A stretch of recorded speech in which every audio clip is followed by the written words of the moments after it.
الحمد لله نحمده ونستعينه ونستغفره ونؤمن به ونتوكل عليه ونعوذ بالله من شرور أنفسنا ومن سيئات أعمالنا من يهده الله فلا مضل له ومن يضلله فلا هادي له ونشهد أن لا إله إلا الله وحده لا شريك له ونشهد أن سيدنا مولانا محمدا عبده ورسوله أما بعد فأعوذ بالله من الشيطان الرجيم بسم الله الرحمن الرحيم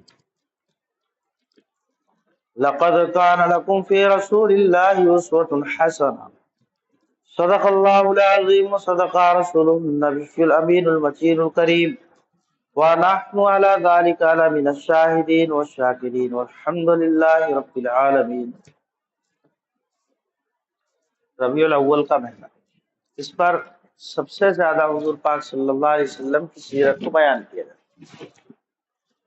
اس سے پہلے محمد عربی صلی اللہ علیہ وسلم کی زندگی، حضور کی زندگی کیسی تھی، اس کا خلاصہ آپ کی ذاتی زندگی اور عوامی زندگی میں کوئی فرق نہیں تھا. دوسرا، سماجی جو زندگی تھی بہت خوش اخلاق خوش مزاج تھی کہ آپ کے پاس دوست ملتا ہے، دشمن یا کوئی بھی شخص آ کر ملتا، آپ کی ذات سے متاثر ہوئے بغیر نہیں رہتا. یا تو اسلام قبول کر لیتا، اگر اسلام قبول نہیں بھی کرتا تو آپ کی ذات سے وہ متاثر ہوتا، جو واقعتاً نبی ہے. اگرچہ زبان سے نہیں بولتا لیکن اس کا دل ضرور اس بات کا اقرار کر لیتا. اسی طریقے سے حضور صلی اللہ علیہ وسلم کا دوستوں کے ساتھ معاملہ، دشمنوں کے ساتھ معاملہ، اور جن کے حال اور احوال حضور کے سامنے یعنی معلومات تھے ان کے ساتھ بھی خیر خواہی کا معاملہ، یہ حضور کی زندگی. پھر حضور صلی اللہ علیہ وسلم نے فرمایا بھی کہ سب سے اچھا انسان جو اپنے گھر میں، اپنے محلے میں، اپنے علاقے میں، خیرکم خیرکم لأہلی وانا خیرکم لأہلی، یہ سب سے بہتر انسان ہے جو اپنے گھر میں سب سے اچھا ہو. کیونکہ باہر جا کر شریف بننا بہت آسان ہے، معلوم نہیں کیا حال، کس کو کیا خبر، لیکن حقیقی اعتبار سے انسان کے اندر انسانیت ہے یا نہیں یہ گھر والے ہی زیادہ جانتے ہیں. دوسرا، صلی اللہ علیہ وسلم کو اللہ تعالیٰ نے رحمت للعالمین بنا کر کے بھیجا. قرآن پاک میں کہا کہ وما ارسلناک الا رحمۃ للعالمین. جس طریقے سے قرآن پاک جہاں شروع ہوتا ہے الحمدللہ رب العالمین، یہاں رب العالمین و رحمۃ للعالمین، یعنی جس طریقے سے رب ہر عالم کا رب ہے، خالق ہے اور مالک ہے، اسی طریقے سے رسول پاک صلی اللہ علیہ وسلم کو اللہ تبارک و تعالیٰ نے ہر عالم کے لیے رحمت بنا کر کے بھیجا.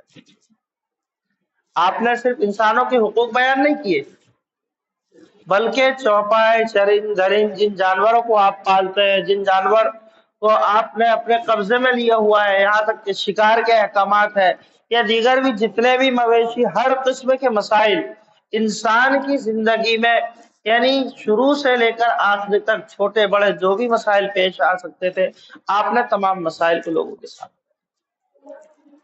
ہر ایک کے حقوق بھی بیان فرمائے. اسی طریقے سے تمام انبیاء علیہ السلام کا ایک مشن رہا کہ اللہ کی جانب سے جو حکم آتا وہ حکم بندوں تک پہنچاتے.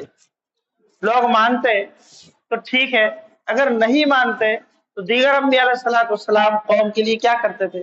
بد دعا کر دیتے تھے. کیونکہ نبی جو ہوتا ہے یہ رحمت ہوتا ہے، اور جب قوم رحمت کو قبول نہیں کرتی تو زحمت اس کا مقدر ہو جاتا ہے. جب نبی بد دعا کرتے اللہ کا عذاب آتا، قوم ہلاک ہو جاتی. اور جتنے انبیاء علیہ السلام ہیں سب سے زیادہ اگر کسی کو ستایا گیا تو کس کو ستایا گیا؟ حضور صلی اللہ علیہ وسلم.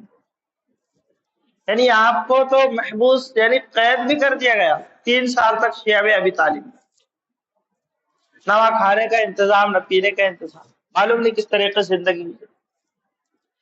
اسی طریقے سے آپ صلی اللہ علیہ وسلم کو مکے سے نکالا گیا، یعنی تکلیف پہنچانے کا کوئی شوشہ اور کوئی دقیق راستہ نہیں چھوڑا گیا. اونٹ کی اوج کتنی بھاری رہتی ہے، کتنی بھاری رہتی ہے، اٹھانے میں بھی ایک مشکل ہے. سجدے میں آپ جاتے اونٹ کی اوج آپ کے اوپر رکھ دی جاتی. اس طریقے سے کئی قسم کے معاملات. آپ کو پکڑنے کے لیے جب آپ ہجرت کے ارادے سے نکلے تھے 100 اونٹ انعام پر رکھا گیا، یعنی سب سے بڑا انعام. اس طریقے سے طائف آپ کس ارادے سے گئے تھے اور لوگوں نے آپ کے ساتھ کیا معاملہ کیا، یہ ساری چیزیں. صحابہ اکرام نے ایک دن پوچھا اللہ کے رسول، آپ کو جب اتنا لوگ ستاتے آپ ان کو بددعا کیوں نہیں دیتے، آپ ان کے حق میں بددعا کیوں نہیں کر دیتے؟ قیل یا رسول اللہ ادعوا علی المشرکین قال انما بعثت رحمتا لم ابعث لعانا. اللہ نے مجھے رحمت بنایا ہے، لعن طعن کرنے والا نہیں بنایا. یہاں تک کہ اختیار بھی تھا، فرشتے بھی بھیجے گئے کہ بس آپ ایک حکم کر دیجئے کہ ہم سب کو تباہ برباد کر دیں. لیکن حضور نے کیا فرمایا؟ کہا کہ ٹھیک ہے ابھی یہ نہیں سمجھتے نا، ان کے بعد کے لوگ سمجھیں گے اور اسلام قبول کریں گے. اور ہوا بھی ایسا. اس زمانے میں طائف کیا رہا؟ اسلام کا مرکز رہا. یہ حضور پاک صلی اللہ علیہ وسلم کی شان رحمت ہے، اور آپ کی رحمت کا حصہ ہر شخص کو، ہر قوم کو، ہر مخلوق کو اس کا نصیب ہوتا ہے. دوسرا ہے کہ حضور پاک صلی اللہ علیہ وسلم کو اللہ تبارک و تعالیٰ نے نمونہ بنا کر کے بھیجا، اور مسلمان کا تعلق، امت مسلمہ کا تعلق اپنے نبی کے ساتھ ایسا نہیں ہے جیسے دیگر قوم کا تعلق اپنے سربراہ کے ساتھ ہوتا ہے.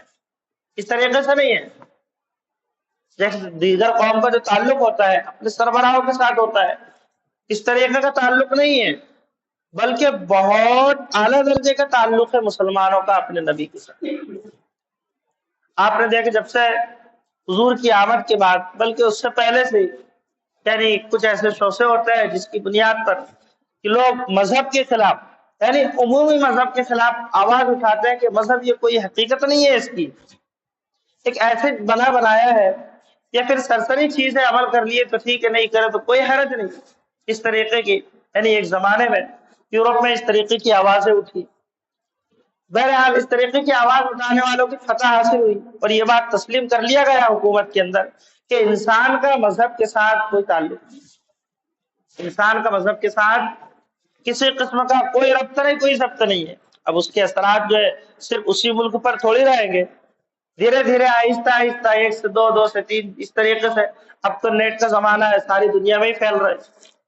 بہرحال اس کا نتیجہ اور اس کا اثر یہ پڑا کہ دیگر قوم کے اندر، دیگر سماج کے اندر میں جو مذہبی رہنماؤں کی جو حیثیت تھی، جو عظمت تھی، جو قابل اتباع چیز تھی، وہ چیز ختم ہو چکی ہے. وہ چیز کیا ہو چکی؟ اب دیگر سماج جو ہے اپنے رہنماؤں کو قابل اتباع نہیں، صرف قابل احترام سمجھتے، قابل اتباع نہیں سمجھتے. لیکن مسلمانوں میں ایسا نہیں ہے. اس کی وجہ بھی ہے دیگر سماج میں، یعنی دھرم کے نام پر بہت سارے لوگوں نے ایک قصے، کہانی، گھڑی ہوئی چیزوں کو شامل کر لیا تھا، جو ناقابل بیان بھی ایسی کچھ باتیں تھی جس کی وجہ سے لوگ اتباع کرنے کو ناپسند سمجھتے. لیکن مسلمان میں اس طریقے کا معاملہ نہیں رہا، مسلمانوں کے اندر اس طریقے کا معاملہ نہیں رہا، کیونکہ مسلمان اور مسلم علماء کے درمیان میں ہمیشہ ضبط اور ربط برقرار رہا ہے. ضبط اور ربط یہ ہمیشہ کیا رہا ہے؟ برقرار رہا ہے. اس کی وجہ یہ ہے کہ ہمیشہ سے نیک علماء اور صلحاء نے مسلم سماج کو اپنے ذاتی مفاد کے لیے استعمال نہیں کیا. کس کے لیے؟ اپنے ذاتی مفاد کے لیے. یعنی اسلام کو آگے کر کے خود کو ذاتی نفع اٹھانا. حقیقی جو تقویٰ طہارت سے جو لبریز ہے، ایسے لوگوں نے کبھی بھی اس کو استعمال نہیں کیا. اسی طریقے سے آپ نے دیکھے ہوں گے، یعنی خوب اعلیٰ درجے کی شخصیت ہے اور مغفرت نامے جنت کا سرٹیفکیٹ ایسا لکھ کر دے رہا ہے، ایسا ہوا آج تک کبھی بھی نہیں ہوتا ہے. ہاں جو فرادی ہے وہ اس طریقے سے کرو، ایک الگ چیز ہے. لیکن انما یخشی اللہ من عبادہ العلماء، جو صفت خود اللہ تبارک و تعالیٰ نے علماء کرام کی بیان کی ہے، ایسے علماء نے اس طریقے سے آج تک، یعنی اپنے دشمن کے خلاف بھی اگر معاملہ آیا، جو شریعت کے اندر، جو رسول کی رسالت میں جو حکم ہے، وہی اپنے دشمن کو وہی حکم سنائے. نہیں ایسا ہی نہیں، اسی طریقے سے، یعنی جو حقیقت ہے، جو سچائی ہے، دوست ہو یا دشمن ہو، ہمیشہ اس کو پہنچانے کا کام کیا. اس وجہ سے ہمیشہ جو ہے مسلمان کے درمیان میں اور علماء کے درمیان میں ہمیشہ ربط اور ضبط کیا رہا ہے؟ برقرار رہا۔ دوسری ایک چیز، اللہ تبارک و تعالیٰ نے سرکار دو عالم صلی اللہ علیہ وسلم کو ایک تو قرآن نازل کیا ہے، ساتھ میں حضور پاک صلی اللہ علیہ وسلم کو نمونہ بنا کر کے بھیجا اور حکم بھی دیا کہ تم کو اللہ کی اور اس کے رسول صلی اللہ علیہ وسلم کی اتباع کرنا۔ قرآن پاک میں قل اطیعوا اللہ والرسول فإن تولوا فإن اللہ لا يحب الکافرین، اے محمد صلی اللہ علیہ وسلم آپ لوگوں سے فرما دو کہ وہ اللہ اور اس کے رسول کی اتباع کرے، اللہ اور اس کے رسول کی کیا کرے؟ اتباع کرے۔ اگر اس سے روگردانی کرتے ہیں یہ کافر ہے، اور کافر کو اللہ ناپسند فرماتے ہیں۔ یعنی اگر کوئی شخص یہ کہے کہ میں صرف اللہ کو مانوں گا رسول کو نہیں مانوں گا، وہ مسلمان ہو ہی نہیں سکتا ہے۔ دوسری آیت میں بھی اس طریقے سے حکم، وَأَطِیعُوا اللَّهَ وَرَسُولَهُ إِن كُنتُم مُؤْمِنِینَ، اگر تم سچے مسلمان ہو، سچے اور پکے ایمان والے ہو، اگر تم اسلام کو قبول کرتے ہو تو تمہارے ذمہ لازم ہے کہ تم اللہ اور اس کے رسول کی کیا کرو؟ اتباع کرو۔ مَن یُطِعِ الرَّسُولَ فَقَدْ أَطَاعَ اللَّهَ، کہ جس نے حضور پاک صلی اللہ علیہ وسلم کی اتباع کی حقیقتاً اس نے اللہ کے حکم کو پورا کیا۔ کس کے حکم کو پورا کیا؟ اللہ کے حکم کو پورا کیا۔ کیونکہ اسلام کی جو بنیاد ہے، اسلامک نظام کی جو بنیاد ہے، یہ حضور پاک صلی اللہ علیہ وسلم کی ذات پر منحصر ہے۔ اسی لیے اللہ تبارک تعالیٰ نے فرمایا کہ جو رسول تم کو دے تم اس کو لے لو، جس چیز سے تم کو منع کرے اس سے رک جاؤ، جس چیز کا تم کو حکم دے اس پر عمل کرو، جس چیز سے منع کرے اس سے کیا ہو جاؤ؟ رک جاؤ۔ ما آتاکم الرسول فخذوہ وما نہاکم عنہ فانتہوا، جس چیز کا تم کو حکم دے اس کی اتباع کرو، اور جس سے منع کرے اس سے کیا ہو جاؤ؟ رک جاؤ۔ اسی طریقے سے اگر کسی کے درمیان کسی قسم کا کوئی معاملہ ہے، اللہ اور اس کے رسول کا فیصلہ، اب حضور اگر موجود ہے تو حضور فیصلہ کریں گے، حضور نہیں ہے تو جو اس قوم کے سربراہ ہوں گے بصلاحیت ہوں گے وہ اس کا فیصلہ کریں گے۔ یہ قیامت تک کے لیے قرآن اور حدیث کو، یعنی قرآن اور سنت کو اللہ تبارک و تعالیٰ نے چھوڑا۔ کہا کہ فیصلے کے بعد نہ کوئی مسلمان مرد نہ کوئی مسلمان عورت کو اختیار باقی رہتا ہے کہ اس پر اپنی رائے کو قائم کرے، اس پر اپنی رائے کو قائم کرے۔ اس طریقے سے قرآن پاک کا حکم ہے قُلْ إِن كُنتُمْ تُحِبُّونَ اللَّهَ فَاتَّبِعُونِی، اے محمد صلی اللہ علیہ وسلم آپ لوگوں سے فرما دو اگر تم اللہ کو راضی کرنا چاہتے ہو، اللہ کی مقبولیت کو حاصل کرنا چاہتے ہو تو رسول صلی اللہ علیہ وسلم کی اتباع لازم اور ضروری ہے۔ یہ قرآن پاک کا حکم۔ پھر کہا کہ لَقَدْ كَانَ لَكُمْ فِي رَسُولِ اللَّهِ أُسْوَةٌ حَسَنَةٌ، تمہارے لیے بہترین نمونہ اور بہترین یعنی زندگی گزارنے کا طرز عمل یہ حضور پاک صلی اللہ علیہ وسلم کی زندگی ہے، اس سے بڑھ کر کسی کا کوئی نمونہ ہو نہیں سکتا۔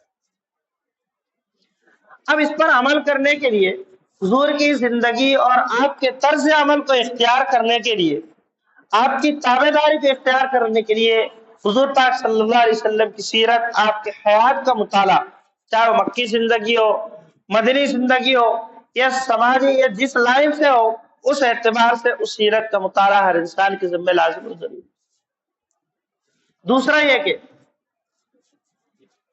پیغمبر اسلام کا تعلق یعنی نبی کا تعلق کس کے ساتھ؟ مسلمانوں کے ساتھ اور ساری انسانیت کے ساتھ، یہ عقیدت اور محبت کا ہوتا ہے۔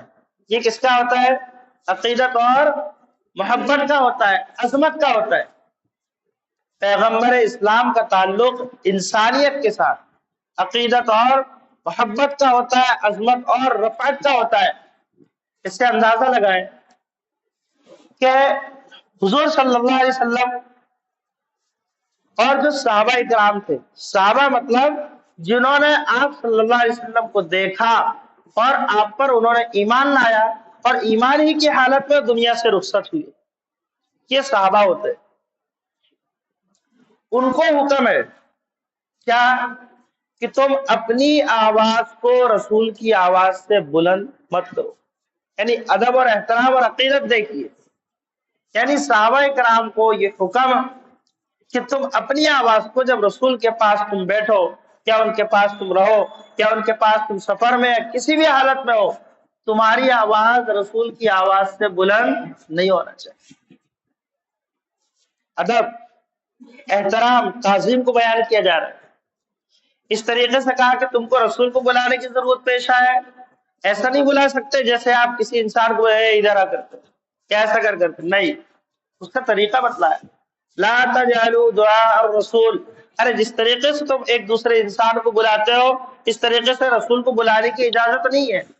آپ کو اجازت ملے، پہلے اجازت لینا ہے، اجازت ملے پھر آپ کے پاس جانا ہے، دائیں جانب سے جانا ہے، دو زانو ہو کر بیٹھنا ہے، پھر اگر اجازت تو اپنا مسئلہ بیان کرنا، نہیں تو خاموش بیٹھنا۔ کیا آپ کی عظمت اور احترام کو بیان کیا جائے۔ اور صرف مسلمانوں کے لیے لازم نہیں ہے کہ صرف عظمت اپنے اندر رکھے، احترام رکھے، عقیدت رکھے اور محبت رکھے، نہیں، صرف اتنا ہی کافی نہیں، بلکہ عقیدت ہو تو کیسی ہو، محبت ہو تو کیسی ہو، عظمت ہو تو کیسی ہو، تاکہ والہانہ کر دینے والی، فریفتہ کر دینے والی، دیوانہ بنا دینے والی، عاشق بنا دینے والی محبت تمہارے درمیان اور رسول کے درمیان ہونی چاہیے۔ حضرت انس رضی اللہ تعالیٰ عنہ سے روایت ہے، خود حضور پاک صلی اللہ علیہ وسلم نے فرمایا کہ جب تک تمہارے اندر، تمہارے دل میں رسول پاک صلی اللہ علیہ وسلم کی عظمت اور آپ کی محبت اپنی جان، تن، من، دھن، اپنے اہل و عیال، ہر چیز سے زیادہ جب تک آپ کی محبت آپ کے دل میں نہیں ہو سکتے، آپ کامل ایمان والے نہیں بن سکتے۔ اور یہ حقیقت ہے، امت مسلمہ کے اندر ایسے افراد کثرت سے موجود ہیں جن کو آپ نہیں گن سکتے، ایسی محبت ان کے دلوں میں پیوست۔ آپ دیکھو بدر کے موقع پر صحابہ کرام، احد کے موقع پر جس میں چھلنی بنے جا رہا ہے، لیکن حضور صلی اللہ علیہ وسلم پر ایک آنچ نہیں آنے دے رہے، حضور صلی اللہ علیہ وسلم پر آنچ نہیں آنے۔ یہ محبت اور عظمت کا تقاضا ہے۔ اسی طریقے سے ہم سلف صالحین اور اسلاف کے واقعات ہم جب پڑھیں گے تو اندازہ ہوتا ہے کہ کس قدر اعلیٰ درجے کی محبت حضور صلی اللہ علیہ وسلم سے تھی۔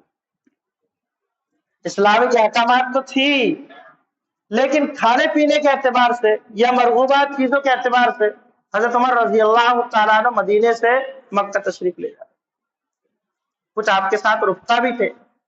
حضرت عمر فاروق رضی اللہ تعالیٰ عنہ کہا کہ آپ سب یہی ٹھہرو، میں آتا ہوں، بس وہ فلاں درخت کے پاس گئے اور بس تھوڑی دیر بیٹھے اور واپس آ گئے۔ صحابہ کرام نے کہا کہ خلیفہ ثانی، آپ نے تو کچھ کیا نہیں، خالی بیٹھ کر آ گئے۔ کہا کہ نہیں، میں حضور صلی اللہ علیہ وسلم کے ساتھ جب سفر میں تھا، اس مقام پر حضور صلی اللہ علیہ وسلم نے یعنی باتھ روم کے لیے تشریف لے گئے تھے، مجھے تقاضا تو نہیں تھا لیکن اس سنت کو ادا کرنے کے لیے واپس گئے۔ امام احمد بن حنبل رحمۃ اللہ علیہ، آپ صلی اللہ علیہ وسلم کو کدو لوکی بہت پسندیدہ، کدو لوکی، اسی طریقے سے لحم، یہ بہت پسندیدہ چیز تھی۔ لحم مطلب وہ گوشت، اور وہ بھی اگلے حصے کا، گردن کا یا ادھر کے جو اگلے فائدے ہوتے ہیں۔ امام احمد بن حنبل رحمۃ اللہ علیہ کے پاس کسی شاگرد نے کہہ دیا کہ مجھے تو کدو پسند نہیں ہے۔ حضرت امام احمد بن حنبل رحمۃ اللہ علیہ فرماتے ہیں اگر میری حکومت ہوتی اس کی گردن رکھ کر دیتا۔ کیا کر دیتا تھا؟ یعنی جو چیز حضور کو پسند ہے اور یہ حضور کیا بول رہا ہے، مجھے یہ چیز پسند نہیں ہے۔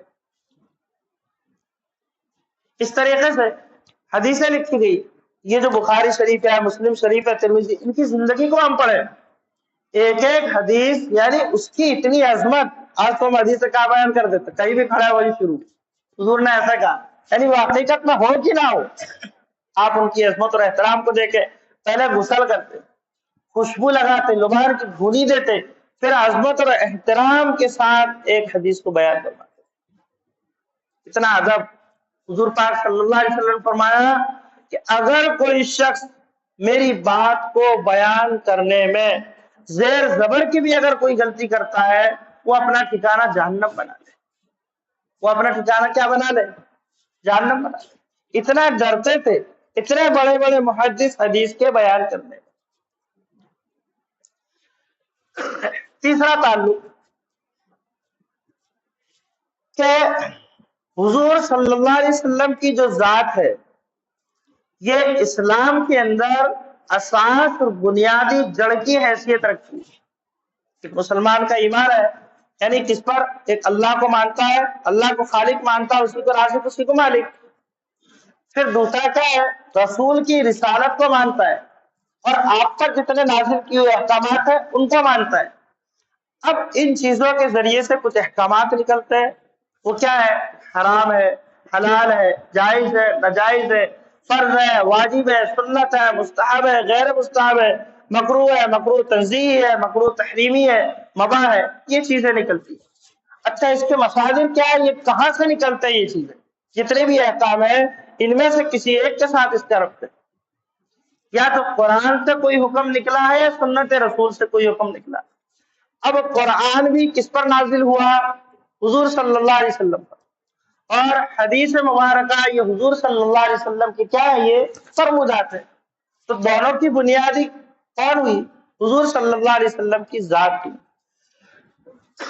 اسی لیے اہل سنت والجماعت کے علماء اکرام، مطلب چاہے وہ حنفی مسلک کے ہوں، چاہے وہ حنبلی مسلک کے ہوں، چاہے مالکی مسلک سے ہوں، کہ چاروں مسلک میں سے کوئی بھی عالم، یہ متفقہ ان کا عقیدہ ہے کہ حضور صلی اللہ علیہ وسلم سے عقیدت اور آپ سے محبت ایمان کا بنیادی جزو ہے۔ ایمان کا کیا ہے؟ بنیادی جزو ہے۔ اگر کوئی شخص حضور صلی اللہ علیہ وسلم کی شان میں گستاخی کرتا ہے یا ایسی لب کشائی کرتا ہے جو آپ کی شان کے خلاف ہو، یا ایسی سنت کا مذاق اڑاتا ہے جو سنت متواترہ سے ثابت ہو، تو کہا کہ یہ شخص یعنی کفر اور ارتداد کے دہانے پر ہے۔ کس کے دہانے پر ہے؟ کفر اور ارتداد کے دہانے پر ہے۔ اس لیے شروع سے ہی جن لوگوں نے اسلام کے جو دشمن ہے، دشمنی نکالنے کے لیے کبھی قرآن کو نشانہ، کبھی حدیث کو نشانہ، کبھی حضور پاک صلی اللہ علیہ وسلم کی ذات کو نشانہ، کیونکہ جب حضور کی ذات اگر مجروح ہو جائے گی تو پورا دین اسلام نگاہ میں کیا ہو جائے گا۔ انہوں نے شوشہ کس چیز کو بنایا؟ انگریزی زبان میں، یعنی قرآن کا ترجمہ یا تفسیر یا حضور کی سیرت کی کتابیں۔ اب کچھ روپیے دے کر، پیسے لے کر سیرت کی کتابوں کو تصنیف کرنا۔ اب تصنیف کرنے والے لوگ کون ہوتے ہیں؟ جو یعنی پیسے لے کر کام کرنے والے ہوتے ہیں۔ اب ظاہر سی بات ہے جب اسلام کی کتابیں یہ لکھیں گے تو کشادہ نظری سے نہیں لکھیں گے بلکہ تنگ نظری سے لکھیں گے۔ اور دوسری چیز یہ ہے کہ جو عربی جو زبان ہوتی ہے نہایت ہی وسیع اور کشادہ زبان ہوتی ہے، وہ صرف اس کا ترجمہ دیکھ کر انگریزی زبان میں کریں۔ اب نئی نسل کیا ہوتا ہے؟ جدید تعلیم یافتہ طبقہ، یعنی معلومات ہونے کے باوجود بھی وہ انگریزی زبان میں سیرت کی کتاب کا مطالعہ کرتے ہیں۔ سیرت کی کتاب کا کیا کرتے ہیں؟ مطالعہ کرتے ہیں۔ اب اس میں کچھ شکوک اور شبہات بھی نظر آتے ہیں، تو اب حقیقت یہ ہوتی ہے کہ ان کا کسی اہل علم کے ساتھ کوئی تعلق نہیں، یا پھر ان کے ہاتھ میں کوئی سیرت کی کتاب ان کے ہاتھ نہیں لگی، جس کا نتیجہ یہ ہوتا ہے کہ وہ اسلام کے تعلق سے ایک نفرت ان کے قلب اور ذہن میں پیدا ہونے کیا ہو جاتی ہے؟ شروع ہو جاتی ہے۔ پھر آہستہ آہستہ یہ چیزیں بڑھتی چلی جاتی ہے، پھر بعد میں یہاں تک نوبت آتی کوئی اسلام کو برا بھلا بولنا شروع کر دیتا ہے۔ خلاصہ کلام، حضور پاک صلی اللہ علیہ وسلم کی زندگی تمام انسان کے لیے، رہتی دنیا قیامت تک کے انسانوں کے لیے، حضور صلی اللہ علیہ وسلم کی زندگی ہر شخص کے لیے رہنمائی کرتی ہے، اور آپ کی رہنمائی اور آپ کی زندگی اور جو چیزیں آپ لے کر آئے ایک کامل اور مکمل ہے، جس پر کسی قسم کا کوئی دقیق چیز بھی اس پر باقی نہیں۔ اللہ ہم سب کو عمل کی توفیق دے۔